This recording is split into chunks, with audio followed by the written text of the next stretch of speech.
इस कार्यक्रम के पुण्यार्जक हैं माता पिता श्रीमान रूपचंद जी जैन, श्रीमती कमला जैन, दिनेश जैन, रेखा जैन, दिवेश जैन, दिशा जैन, गंगवाल परिवार, प्रवासी मुंबई, निवासी ब्यावर।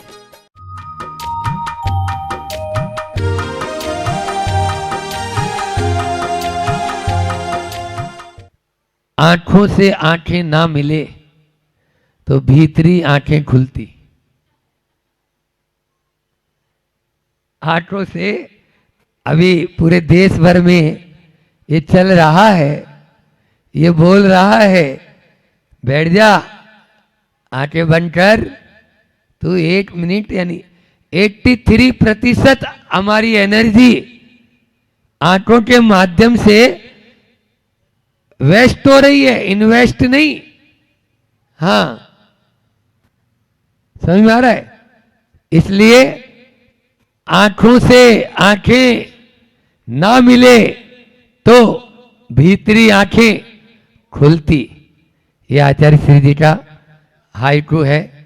यन्मया दृश्यते रूपम तन्न जानाति सर्वदा, जानन्न दृश्यते रूपम तत केन ब्रवीमयम्। किससे बात करूं? जो दिख रहा है वो क्या है? जड़। और जड़ कभी जानता है क्या? बोलो ना। अच्छा, जो जानता है वो दिखता है क्या?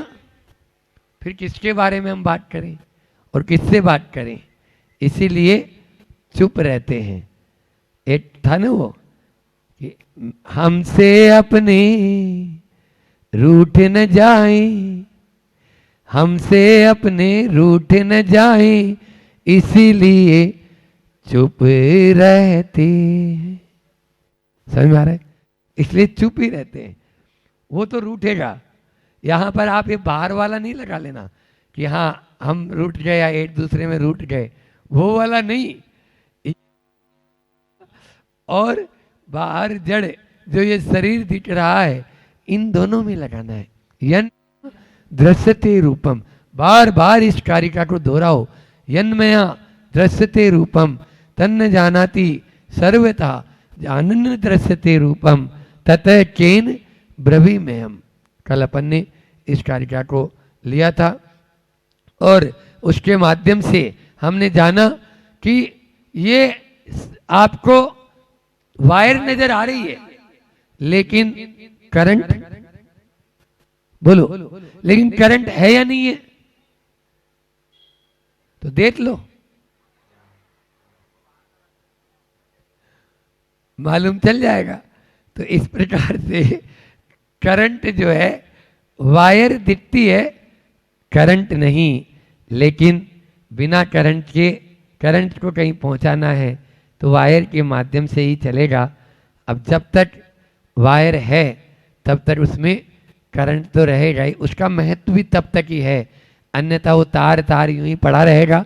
दुकानों पर बेचने वाले बहुत सारे रखते हैं, उससे कोई प्रयोजन नहीं है। अब आगे आएगा कि केवल मात्र आंखें या वचन, तथा केन ब्रवीमयम्, कल वचन की बात आई थी। तो केवल वचनों के ऊपर ही मत लो, वचन में तो बाद में आता है, पहले इसमें आता है, इस माइंड में। यहां जो घुसेगा ना वही इधर से निकलेगा। समझ में आ रहा है? तो हमारे मन में विचार सबसे पहले आते हैं। आज जब आहार के बाद आप लोग बैठे थे, मैंने कहा था कि हम जो है गांधी जी के 3 बंदर नहीं, एक ही बंदर काफी है, और वो यहां पर ऐसे उंगली रखे हुए है। बस बुरा मत सोचो, बुरा नहीं सोचेंगे, बुरा देखेंगे भी नहीं, बुरा बोलेंगे भी नहीं, और बुरा सुनेंगे भी नहीं। बस ये बुरा मत सोचो। ये मेन तो ये है यहाँ पर, इसको यानी जो अपन लगा के रखो।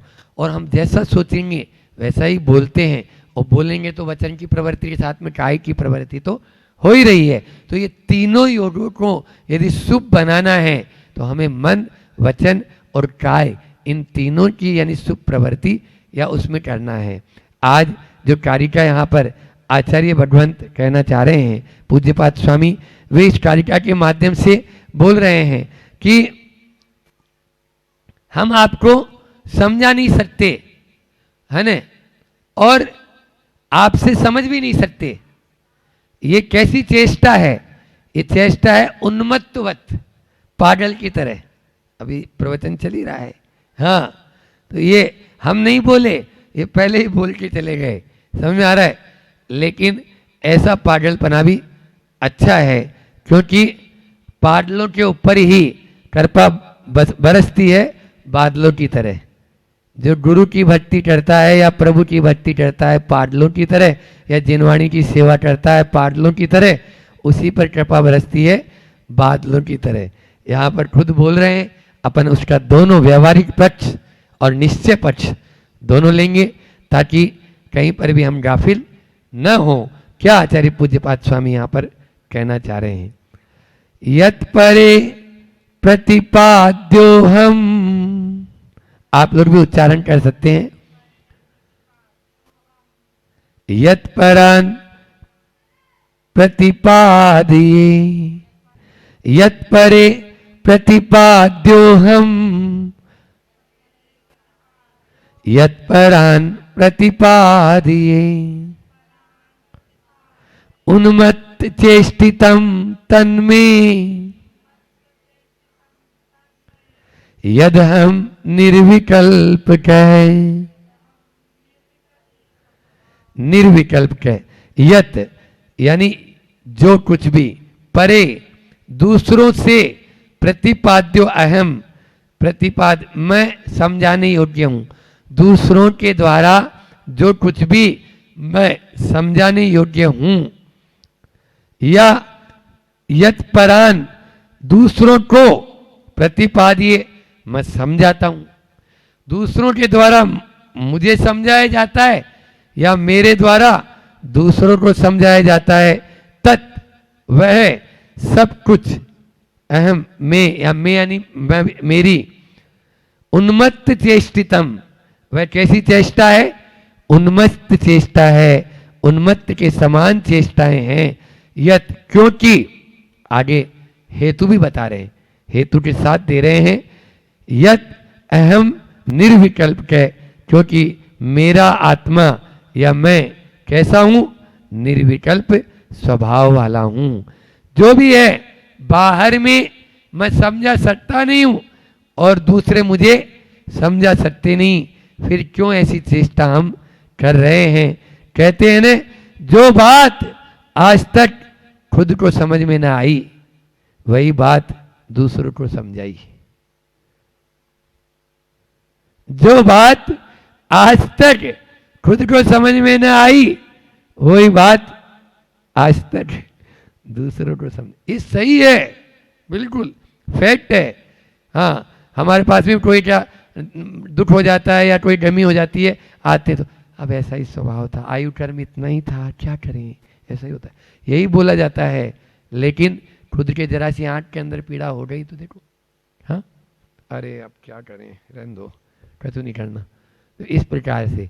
तो ये, लेकिन फिर भी स्वयं के कष्टों के प्रति सहनशील बने, लिख लो, स्वयं के कष्टों के प्रति सहनशील बनो, दूसरों के कष्टों के प्रति संवेदनशील बनो, दूसरों के कष्टों के प्रति संवेदनशील बनो और सबके प्रति स्नेहशील बनो, सबके प्रति स्नेहशील बनो। जीवन हमारा संस्कारशील हो जाएगा, जीवन हमारा संस्कारशील हो जाएगा।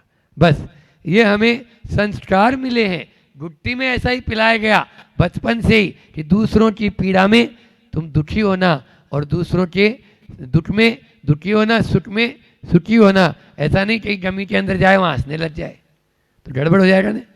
हाँ, और किसी के यहाँ बेटा बेटी हुआ है वहाँ जाके रोने लग जाए तो गड़बड़ हो जाएगा। तो इसलिए कुछ व्यवहार की भी होती है, उनको भी अपन को लेके लेना चाहिए। एक बार ऐसा हुआ, अभी जो बात यहाँ पर आचार्य भगवंत कह रहे हैं कि अच्छी बात दूसरा कोई भी समझा नहीं सकता और हम समझा उसको नहीं सकते, तो एक अच्छी बात होती है बार बार। अभी शायद मैंने कुछ दिन पहले की भी यहाँ पर, लेकिन ऐसा तो है नहीं कि अपना क्षय उपसंबोध तड़ रहा है और आप अटलंट और निकलंट की श्रेणी में है, एक बार पढ़ा दिया या पढ़ लिया अपन ने तो याद हो जाता है, हम खुद भूल जाते हैं आपकी क्या। तो इसलिए अपन को बार बार उसको चिंतन में लेते रहना चाहिए, और लेते रहेंगे तभी अपन को याद रहेगी। तो माठ साहब जी ने, निर्मल माँ साहब बैठे हुए यहाँ पे, तो माँ साहब ने पूछा, बताओ बच्चों, सत्य और भ्रम में क्या अंतर है? एक बच्चा खड़ा हुआ हाथ ऊंचा करके, बोले मैं बताऊं? हाँ बता। वो बोलता है आप पढ़ा रहे हैं ये सत्य है, हम पढ़ रहे हैं आपका भ्रम है। वो बच्चा बोलता है आप पढ़ा रहे हैं ये सत्य है, लेकिन हम पढ़ रहे हैं ये भ्रम है। यहां पर यही बात आचार्य पूज्यपाद स्वामी ने इस कारिका के माध्यम से हम सबको बता दी कि जो कुछ भी है प्रतिपाद्य, वो प्रतिपाद्य मतलब समझाने योग्य, प्रतिपादन करने योग्य, तो वो दूसरा हमको नहीं समझा सकता और हम दूसरों को नहीं समझा सकते हैं। इस सत्य को अपने भीतर में हमेशा ध्यान रखना चाहिए। प्रवचन करना, स्वाध्याय करना ये अपनी जगह है और इनके माध्यम से हमारा कल्याण भी होगा। श्रद्धा के साथ में ही सुने ऐसी भावना नहीं, लेकिन निश्चय में इन सबसे भी ऊपर उठना है। फूल फल बनता है, फूल फल बनता है, लेकिन जब तक फूल रहता है तब तक फल आ जाएगा क्या? बोलो। अब आप लोग क्या करते हैं, फूल को छोड़ना नहीं चाहते और फल को प्राप्त करना चाहते हो, तो 3 काल में मिलने वाला नहीं है। अरे फूलों का मोह त्यागो, है ना, तब जाके फलों को पाओ, फल पाएंगे। अपन क्या करते हैं, शुभ में ही शुभ में रमे रहते हैं। ठीक है, अच्छा है, रमना भी चाहिए, लेकिन अहम तद अहम निर्विकल्प का है। यानी यहां पर बताया कि मैं कैसा हूं, मैं निर्विकल्प स्वभाव वाला हूं। मेरी आत्मा कैसी है?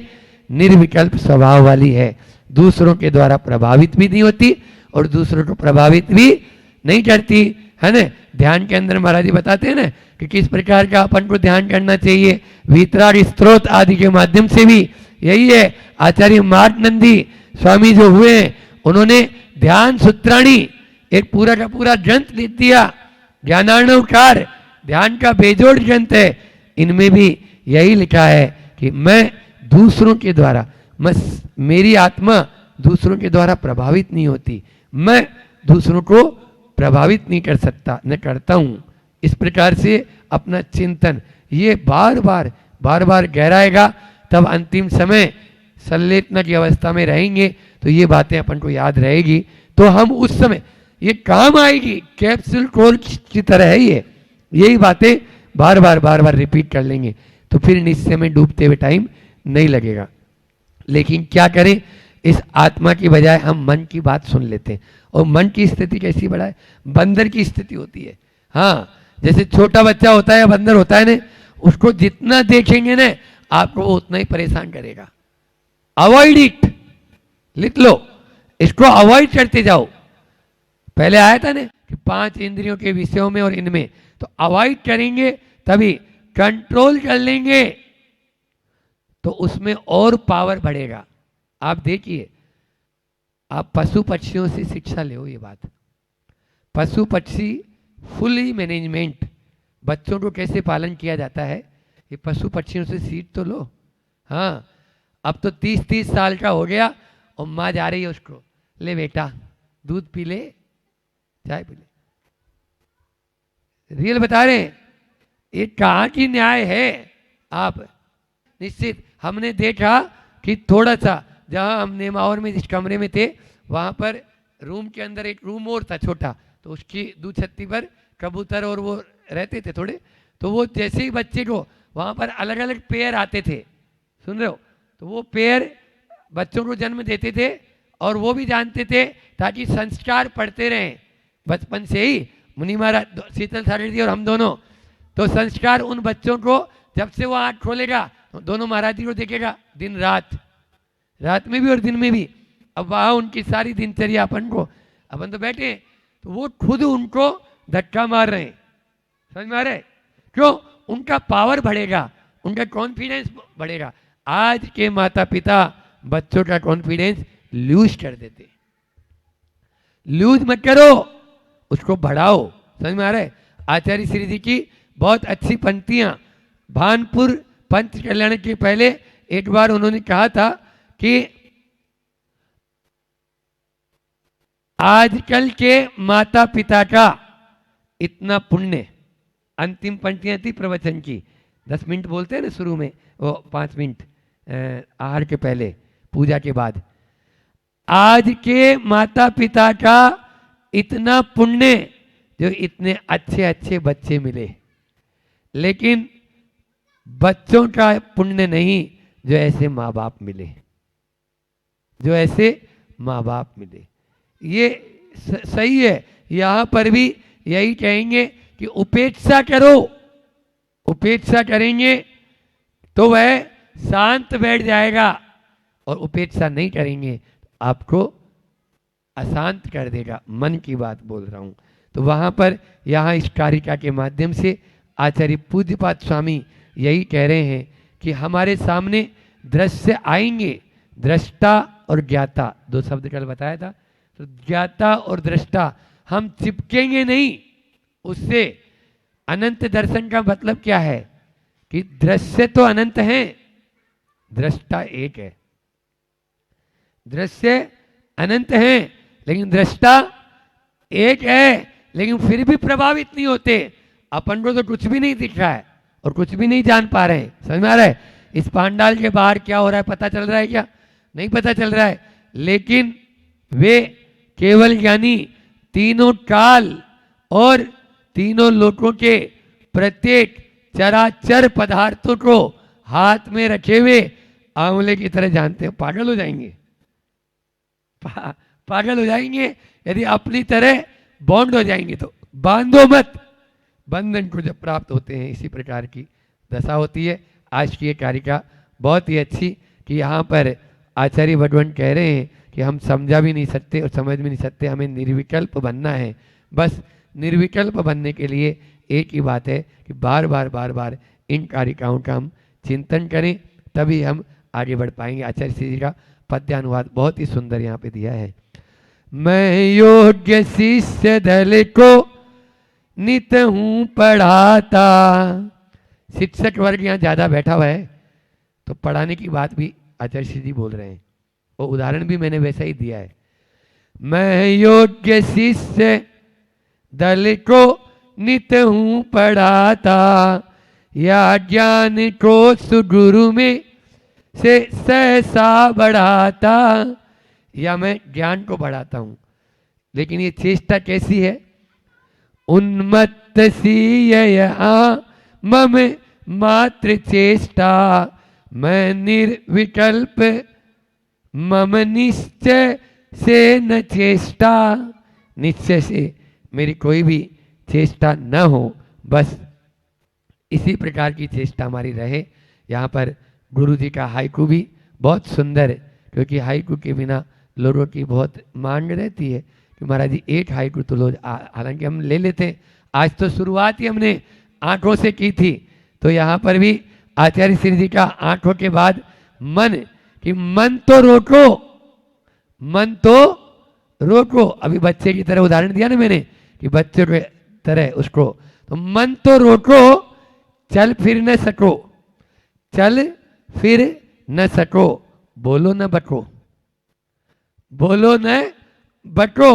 बस जब हमारी वृद्धावस्था आ जाएगी उस समय बोल भी नहीं पाएंगे, बक भी नहीं पाएंगे, न बको।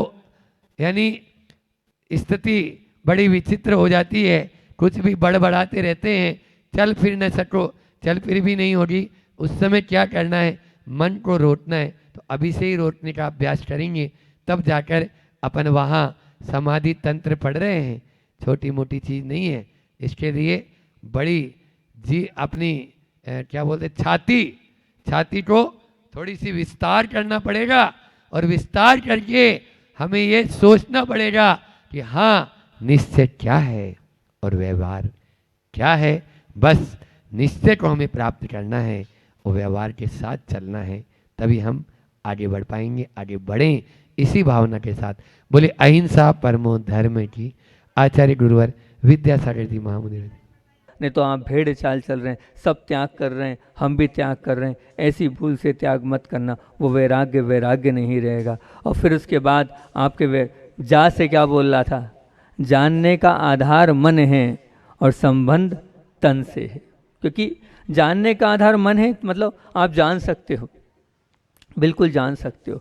और जानने के बाद संबंध तन से, तो मतलब हमने जाना काय से, मन से, परंतु उसको करना तन से ही है।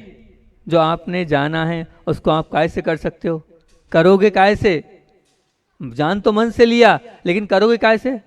इस तन से ही करोगे ना, तन के बिना कुछ नहीं कर सकते ना। तो हमने जाना मन से है, परंतु उसको करना तन से ही है। और मन से जानकर भी तन नहीं मान रहा है, मन से जानकर भी हमने मान लिया, महाराज जी ने इतनी सारी बातें बताई, अब मन से जान भी लिया और फिर भी तन नहीं मान रहा है। ये कहना हमारी कमजोरी, क्योंकि हम, अब आप कहोगे हमारी कमजोरी, हमारी कमजोरी नहीं, क्योंकि मन ड्राइवर है और तन जो है वाहन है। ये कमजोरी आपके शरीर की नहीं है, आपके मन की है। क्योंकि आपको चलाने वाला कौन है? मन, ना कि तन। मन ड्राइवर है और तन तो वाहन है। अब मन को आप जैसा ले जाओगे वैसा वो तन भी चलता चला जाएगा। मन के माध्यम से तन की यात्रा होती चली जाती है। ये जानकर, ये समझकर हम मन को समझाएंगे तो बहुत अच्छी बात होगी। जानकर भी, बहुत अच्छी बात बोल रहा हूँ, बहुत काम की बात बोल रहा हूँ, कि जानकर भी हम अनजान बन रहे हैं, जानकर भी हम अनजान बन रहे हैं। ये हम अपने आप को धोखा दे रहे हैं। जानकर भी हम अनजान बन रहे हैं तो हम अपने आप को धोखा दे रहे हैं, अपने लिए ही कब्र खोद रहे हैं, अपने लिए ही कब्र खोद रहे हैं। क्योंकि जान रहे हैं हम कि इससे पाप हो रहा है और इससे सब कुछ हमारा गलत हो रहा है, फिर भी अगर हम करते चले जाएंगे तो उसका क्या नतीजा आएगा? हम जानते हैं कहाँ कहाँ पाप हो रहा है, फिर भी जानकर भी पाप करना कितना खतरनाक होगा, बताओ आप, कितना खतरनाक होगा। आचार्य भगवंत उमा स्वामी सूत्र में यही बात लिखते हैं, इसी बात, क्या बात, कि सूत्र में उन्होंने ये कहा कि बंध के कारण बताओ, तो उन्होंने कहा तीव्र मंद ज्ञाता ज्ञात भावाधिकारण वीर विशेष तद विशेष। मतलब क्या, अगर मान लीजिए आपसे कोई गलती हो गई, ठीक है ना, अब वो कोई गलती हो गई, अब वो जो गलती है, वो गलती अगर जो हुई है आपकी जानकारी में नहीं है और आपसे गलती हो गई है, तो क्या होगा? वो अज्ञात भाव था, पाप आपको क्या लगेगा? कम लगेगा, कम लगेगा ना। अब उन्होंने कहा अगर आप जानते हो और जानकर भी अगर ज्ञात भाव से पाप कर रहे हो, तो फिर बताओ पाप कितना लगेगा? बहुत ज़्यादा लगेगा, बहुत ज़्यादा लगेगा ना, उतना वीर्य और विशेष बढ़ेगा। अब आप विचार करना, आप जितने पाप कर रहे हो वो जान के कर रहे हो कि अज्ञानता में कर रहे हो?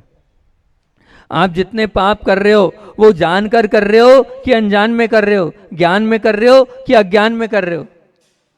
लगभग हम महाराज जी इतने समझदार हैं और इतने स्वाध्यायशील हैं, हम जानते हैं कि कौन कौन सी चीज़ से पाप होता है, फिर भी हम कर रहे हैं। वो जो पाप कर रहे हैं, तो अब ध्यान रखना, ज्ञात भाव से किया हुआ पाप जो है वो 100 गुना बनता है, 100 गुना। वो जन्मों जन्मों तक आपको कष्ट में और दुख में डालेगा, ज्ञात भाव से किया हुआ पाप। और आप लोग ज्ञात भाव से पाप कर रहे हैं, क्योंकि अज्ञानता तो रही नहीं। इतना जमाना इतना आगे बढ़ चुका है, अब सब जानते हो पाप कितने होते हैं, ये भी जानते हो पाप 5 होते हैं, उन पाप में क्या क्या होता है। कोई भी ऐसा नहीं कि जो जानकारी नहीं रखता। अब सब जानकारी रखते हुए भी अगर आप पाप कर रहे हो तो फिर क्या होगा? शास्त्रों को जानकर भी, गुरुओं को सुनकर भी पाप हो रहा है, तो हमें कहाँ जाऊँ, कहाँ हम जाएंगे? कभी विचार करना। शास्त्र भी खूब सुन लिए, गुरु की वाणी भी खूब सुन ली, उसके बाद भी हमसे पाप नहीं छूट रहा है, हम कहाँ जाएंगे? कभी चिंतन तो करना इस विषय पर, अंदर से मंथन तो करना इस विषय पर कि हम किस ओर की यात्रा करने जाएंगे। जानने के लिए मिला है मन, पर हम कितना अच्छा काम का उपयोगी और आत्मा के लिए जान रहे हैं, विचार करना। ये मन सबके पास है, यहाँ जितने लोग बैठे सभी के पास मन है, लेकिन ये मन मिला है, पर कितना उस मन का हम अच्छी बातें जान रहे हैं, काम की बातें जान रहे हैं, उपयोगी बातें जान रहे हैं? कभी चिंतन किया इस विषय पर? हम जान तो रहे हैं, जानने की सामर्थ्य हमारे अंदर है, पर कितना उपयोगी जान रहे हैं? विचार करना, बहुत अच्छे से विचार करना। हम जितना जान रहे हैं 90% अनुपयोगी है वो। मैं सत्य बोल रहा हूँ असत्य बोल रहा हूँ? हम जो जान रहे हैं, हम जो समझ रहे हैं, हम जो ज्ञान की प्राप्ति कर रहे हैं, क्योंकि मन आप ही के पास है, लेकिन आप उस पर चिंतन करना, जो जान रहे हैं लगभग 90 और बहुत भी ज़्यादा भी हो सकता है, लगभग 90% हम अपने काम का नहीं जान रहे हैं, अनुपयोगी जान रहे हैं, जिससे ना ही हमारा भला होना है और ना ही हमारा कल्याण होना है। बताओ सत्य बोल रहा हूँ कि नहीं मैं बोल रहा हूँ? गलत तो नहीं बोल रहा हूँ? तो जानो, लेकिन जो उपयोगी है उसको ही जानोगे तो बहुत हमारा अपने आप कल्याण होता चला जाएगा, अगर हमें कल्याण करना हो तो। और तीसरी बात क्या है? पू से हमने निकाला है, पुरुषार्थ का आधार मन है और संबंध तन से है। पुरुषार्थ तो करना है, पुरुषार्थ सभी करते हैं, लेकिन वो 2 इंद्रिय भी पुरुषार्थ करता है, 3 इंद्रिय भी पुरुषार्थ करता है, 4 इंद्रिय भी पुरुषार्थ करता है, परंतु पुरुषार्थ का आधार क्या है? मन है। क्यों मैं बोल रहा हूँ ऐसा? क्योंकि जो आप पुरुषार्थ करोगे, कल्याणकारी पुरुषार्थ वही होगा। कौन सा होगा? जो मन के साथ होगा। उन लोगों का पुरुषार्थ नहीं है, उनका कल्याण नहीं हो सकता। कल्याण तो आपका ही हो सकता है। आप ही कल्याण की राह पर आगे बढ़ सकते हो, आगे और ऊंचाइयों को प्राप्त कर सकते हो, क्योंकि आपके पास क्या है? मन है, और उन लोगों के पास मन नहीं है। तो पुरुषार्थ कार्यकारी भी आप ही का सिद्ध हो सकता है। आपका कार्यकारी पुरुषार्थ हो, कब हो? जब उस पुरुषार्थ की ओर हमारी समीचीन मानसिकता होगी। आपके सद्गुण, जो आपके गुण थे, दूसरों के प्रति दया, दूसरों के प्रति कल्याण की भावना, दूसरों की सेवा करना, ये आपके सद्गुण हैं। ये जो गुण हैं दूसरों के प्रति आपके आदर भाव के भाव, ये कितने हैं? आपके बढ़े कि कम हुए? इस पर विचार करना। उसका रक्षण आपने किया है, उसका संरक्षण किया है कि वो घटे हैं? आपके अंदर धर्म जो था वो प्रवृत्ति कम हुई है कि अधिक हुई है? आपका जो चारित्र था वो आपने निर्मल बनाए रखा कि नहीं? उसकी रक्षा आपने करी कि नहीं? क्योंकि रक्षा अपने चारित्र की आपके मन से ही हो सकती है। मन से सबसे ज़्यादा आप रक्षा कर सकते हो, क्योंकि तन से तो बहुत कम चारित्र खराब होता है, लेकिन मन से हमारा चारित्र बहुत जल्दी खराब होता है। क्योंकि मन को कोई देखता नहीं है। मन को कौन देखता है? मन को कौन देखता है? मन को कौन देखता है? मन को हम ही देखते हैं। समझ रहे मैं क्या कहना चाह रहा हूं? मन को हम ही देखते हैं। मन को तीसरा कोई नहीं देख सकता है, चौथा कोई नहीं देख सकता है, या अगला कोई नहीं देख सकता है। मन को कौन देख रहा है? मन को हम ही देख रहे हैं। और मन के अंदर अगर अपवित्रता है, मन से अगर चारित्र हमारा अपवित्र हो रहा है, तो उसको देखने वाले तो हमें, तो सबसे पहले हमें मन से हमें रक्षा करना है, अपने चारित्र को निर्मल बनाने के लिए, अपने आप को पवित्र बनाने के लिए, अपने आप को ऊंचा उठाने के लिए, अपने जीवन को उत्कृष्टता की ओर बढ़ाने के लिए सबसे पहले हमें मन को आपने समझाना होगा, क्योंकि हमारा आधार मन है। तन बाद में आता है। पाप तन से ज़्यादा नहीं, मन से ज़्यादा होता है कि नहीं? बताओ, होता है ना? तन से करने की ताकत कम है, और मन से करने में तो ताकत की ज़रूरत ही नहीं है। बस मन सोचता चला जाता है, और पाप की लीला बढ़ती चली जाती है, और पाप होता चला जाता है मन के माध्यम से, सब तरफ से। और हम जानते हैं, हमें मालूम भी है, हम सिर्फ कल्पनाओं में जीते हैं। कल्पना ही होती है हमारी। हमारे मन से हम सोच रहे हैं वो कर पाएंगे, नहीं कर पाएंगे, लेकिन पाप तो हम करते चले जाते हैं। अभी वो मूलाचार में उदाहरण आया था रागोमक्ष का, कि वो जो नीचे जो रागोमच्छ है, जो बहुत बड़ी मछली होती है ना, वो मछली के मुंह से क्या जीव आ रहे हैं और जा रहे हैं, और आ रहे जा रहे हैं। और रागोमच्छ जो है, वो जो छोटा सा जीव है, उसकी ताकत नहीं खाने की, लेकिन वो मनी मन क्या सोचता है? कैसी ये मछली है कि मैं होती तो सब खा जाती, खाने की सामर्थ्य नहीं, वो तो छोटी सी है, और छोटा सा है, वो छोटा सा जीव मात्र है, लेकिन वो क्या सोच रहा है? बोले मैं होता तो सब खा जाता, वो वही चिंतन चल रहा है। वो कहाँ जाता है? 7वें नरक में जा रहा है वो। किया कुछ नहीं उसने, लेकिन कहाँ गया? 7वें नरक में गया। विचार करना, 7वें नरक की भूमि पर जा रहा बिना किए। तो आप सोचना, आप मन से कितना सोच रहे हैं? मन से के बिल्कुल आपको सटीक आगम का उदाहरण दे रहा हूँ। जो आगम में आया है उसने किया कुछ नहीं, लेकिन साथ में नरक की वो भूमि को स्पर्श कर रहा है, वहाँ पर वो दुख भोग रहा है। कारण ये वो करा नहीं, लेकिन मन से सोचते जा रहा है। और आप लोग मन से कितना सोचते हो? तो जब भी सबसे पहले संभालने की आवश्यकता काय को है? हमारे मन को है। हम अपने मन को संभाल लेंगे, क्योंकि आधार आज मन की बात करिए। आज चिंतन कुछ वैराग्य के ऊपर चला गया, रोज तो रहता है, लेकिन आज की भूमिका वैराग्य की पूरी सामायिक भी इसी वैराग्य के ऊपर आज की हमारी बहुत अच्छी सामायिक हुई जाए हमारी, बिल्कुल बहुत अल्टीमेट सामायिक। तो वैराग्य के ऊपर ही आज चिंतन चला हमारा। इसलिए आज थोड़ा कठिन प्रवचन लग रहा होगा लोगों को कि महाराज जी ने आज बहुत ज़्यादा हार्ड बातें बोल दी, जैसी बोलनी चाहिए वैसी नहीं बोली। आज का प्रवचन आपको थोड़ा कठिन और थोड़ा ऊपर से जा रहा है, पर अब मैं क्या करूं? वो तो कलम चलती है तो चलती चली जाती है, फिर जो आता है सो आते जाता है। आपके पुण्य में अगर कठिन है तो कठिन ही सही, कठिन है तो अब कठिन ही सही, हम क्या करें। लेकिन वैराग्य की आज बात थी, वैसे वैराग्य को ही निकाला था, इसलिए वैराग्य पर ही चिंतन रहा। तो चारों बातों को ध्यान रखना वैजापुर वालों। आज का हमारा चिंतन यही था कि वैराग्य का आधार मन है, संबंध तन से है। युग बीतते हैं, सृष्टि बदलती है और दृष्टियों में भी परिवर्तन आता है।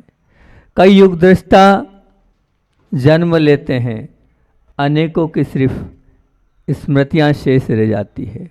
और उसमें भी कुछ व्यक्तित्व ऐसे हैं जिनकी करुणामयी महनीय कार्यों से वे युग और युगांतर तक याद ही नहीं, अपितु आदर्श के रूप में हम जैसे अनेक लोगों का मार्ग प्रशस्त करते हैं, जिन्होंने असंख्य जनमानस को इस घने तिमिर से निकालकर, अंधकार से निकालकर उज्जवल प्रकाश से प्रकाशित कर दिया।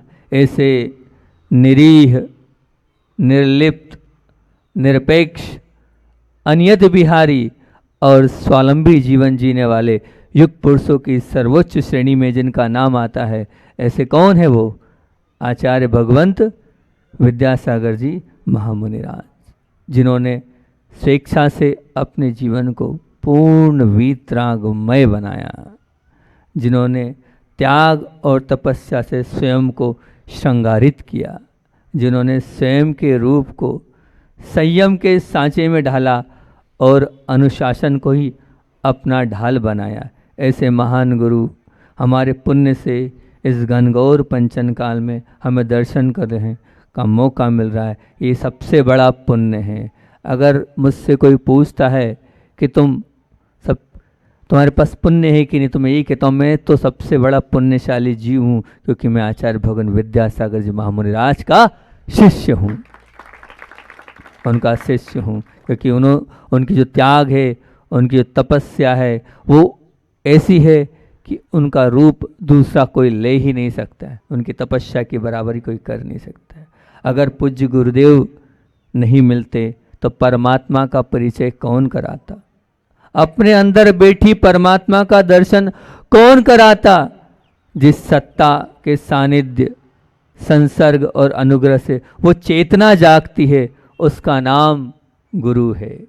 अपने अंदर बैठी परमात्मा का बोध कराने के कारण ही गुरु को परमात्मा से महान माना है। परमात्मा से भी महान अगर माना है तो किसको माना है? गुरु को माना है। इसीलिए तो कहा है, क्या कहा है? अगर आपने वो कारिका सुनी हो, वैष्णव संप्रदाय में बहुत प्रचलित है, गुरु साक्षात परम ब्रह्म तस्मै श्री गुरुवे नमः। मतलब गुरु एक आदर्श है, वो आदर्श है जिन्हें हर शिष्य को प्राप्त करना ही एक लक्ष्य है। और हमारा भी लक्ष्य यही है कि उनके जैसा बनना है। आज तक जो भी शुद्ध हुए हैं वे सभी गुरु चरणों में ही आए, उनकी यात्रा गुरु चरणों से ही प्रारंभ हुई है। आपके जीवन में गुरु आए कि नहीं? बताओ, आपने अपने जीवन में गुरु बनाए कि नहीं? बना लोगे तो ये मान के चलना आपकी यात्रा प्रारंभ होगी, नहीं तो नहीं होगी। एक बात आपके बीच में रखता हूँ, दो बातें हैं, एक है राग और एक है समर्पण। एक है राग और एक है समर्पण। राग में आकर्षण होता है, समर्पण में भी आकर्षण होता है। राग में जो आकर्षण होता है अवश्य है, पर उस आकर्षण को विकर्षण में परिवर्तित, रूपांतरित होने में देर नहीं लगती। क्यों ऐसा होता है कि वो राग जो है वो परिवर्तित हो जाता है? क्योंकि वो जो राग है स्व केंद्रित है। वो राग क्या है? वो स्व केंद्रित है। मतलब स्व केंद्रित मतलब महाराज जी बहुत कठिन बात हो रही, मतलब उस राग में मैं जो चाहता हूँ अगर आप उसके हिसाब से चल रहे हैं तो आप हमारे हैं अन्यथा नहीं। मतलब वो जो राग है वो राग काय पे है, उसकी धारणा किस पे टिकी हुई है, मैं जैसा चाह रहा हूँ आप मेरे हिसाब से अनुकूलता से चलोगे तो आप और हम संबंधित हैं, नहीं तो संबंध टूट जाता है और टूटता ही है, क्योंकि हर व्यक्ति की अपनी अपनी भावना है, हर व्यक्ति की अपनी इच्छा है। वो कैसे चल सकता है आपके अनुसार से, आप चला भी नहीं सकते। इसलिए एक ना एक दिन होता ये हैगा कि वो टूट जाता है और अलग हो जाता है। सब अपने अपने हिसाब से जीवन जीना चाहते हैं, लेकिन समर्पण की बात ही न्यारी है। उसमें भी आकर्षण है, जैसे राग में आकर्षण था, पर वो विकर्षण में रूपांतरित नहीं होता है, क्योंकि वो पर केंद्रित होता है। मतलब क्या पर केंद्रित से मतलब यानी कि मैंने जिस पर समर्पण किया है, बस अब उनकी जो बात है, उनका जो कहना है, उनका जो सपना है, वही मेरा जीवन है, वही सब कुछ है। मुझे मेरी भावनाओं से कोई लेना देना नहीं है। मुझे तो जहाँ मैं समर्पित हुआ हूँ वहीं से मुझे लेना देना है, और उन्हीं के लिए मुझे मेरा पूरा जीवन समर्पित करना है, अर्पित करना है। तो ये होता है समर्पण। एक है राग और एक है समर्पण। गुरु के प्रति राग नहीं होता है, गुरु के प्रति समर्पण होता है कि नहीं? ऐसा सच्चा समर्पण आपके पास। अगर ये सच्चा समर्पण है तो आप कभी परिवर्तित नहीं होगे, और जो उन्होंने कहा है वही अपने जीवन का जुनून बनाओगे, वही अपने जीवन का सपना बनाओगे। कल से मैं 2-3 बार जो आँखों की बात मैंने रखी थी वो थोड़ी थोड़ी रखता था, लेकिन बहुत चिंतन करके ये चीज़ लिखी और ये चीज़ आपके बीच में रखी कि आपके जीवन में एक ऐसी आँख है कि नहीं जिसमें ये बातें, बहुत अलग बात आज करने में बैठा हूँ और बहुत अलग बात आपके बीच में रख रहा हूँ कि एक ऐसी आँख आपके जीवन में है कि नहीं जिसमें ये भाव हो, आदर भाव, आनंद भाव, अभिनंदन भाव, अहो भाव और क्रंदन भाव, अक्रंदन भाव। ये क्या है अक्रंदन भाव और ये क्या 6 चीज़ें? इन 6 को आपके बीच में रखता हूँ। कैसे चिंतन किया मैंने इन पर कि आदर भाव से तात्पर्य क्या है? जिन आँखों को देखकर हम झुक जाएं, समर्पित हो जाएं और अपने आप को अर्पित कर दें, वो है आदर भाव। क्या है आदर भाव? जिन आँखों को देखकर हम झुक जाएं, समर्पित हो जाएं और अपने आप को अर्पित कर दें, वो है आदर भाव।